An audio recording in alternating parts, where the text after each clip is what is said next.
morning, I'm on my way into the Stockholm office for a workshop with Johnathan Briggs, one of the founders of Hyper Island, and I'm also gonna have an interview with him.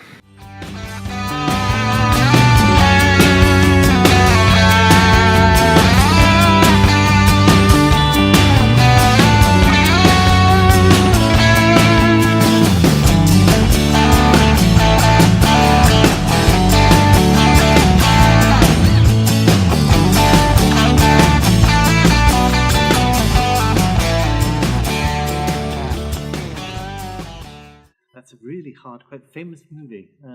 Really hard question. I'd have to say something like The Island, but that's not a good answer.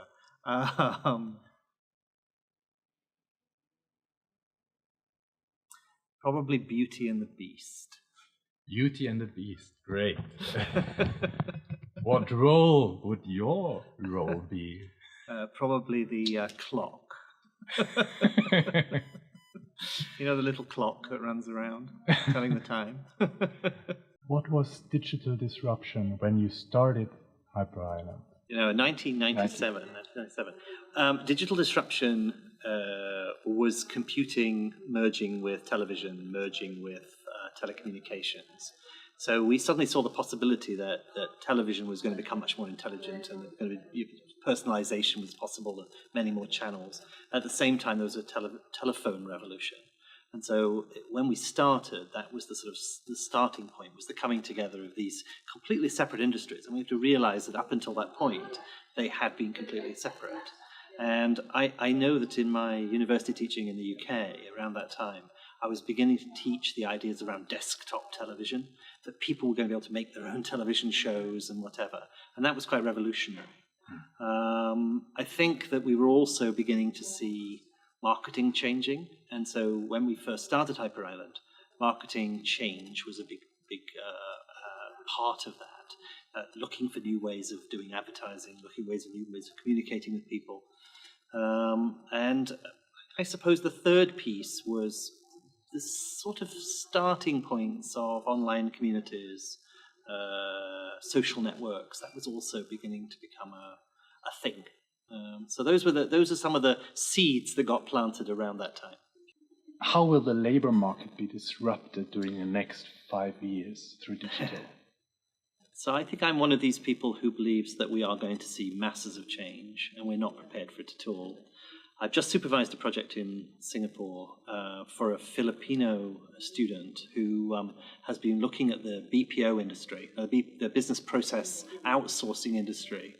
I think is going to be one of the first casualties where we suddenly realize we can automate a lot of the customer service pieces of organizations, a lot of the back office systems.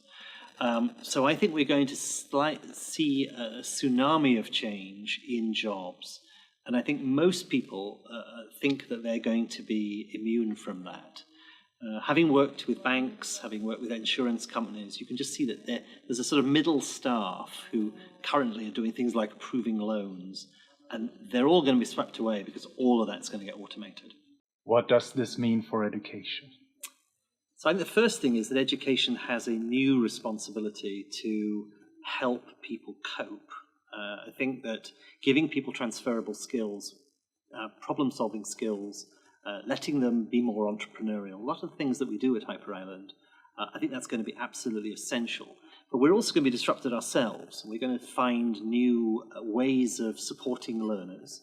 I'm excited by bots being used to actually provide a sort of mini Johnathan when Jonathan's not available, provide codifying some of my knowledge and some of my support. That doesn't mean I see myself being disrupted completely out of existence, but I think that combining me with AI, combining me with bots, I think that's a realistic possibility. I think that one of the issues is how we do more social learning. One of the things I've been reading about recently is the importance of body language in communication between people. And it's clear that when we're in a virtual environment, we don't have those, a lot of our communication's lost between people.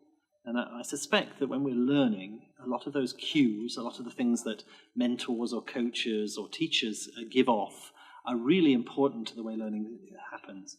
So I think we are going to be disrupted. We're going to be disrupted economically, whatever we like.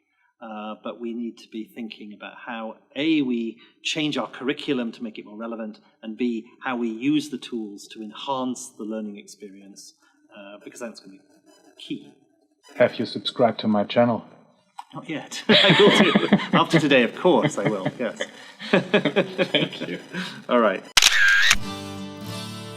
That was this day's vlog. What do you think about the question, how will the labor market be disrupted during the next 5 years? What did you think about Johnathan's reflections?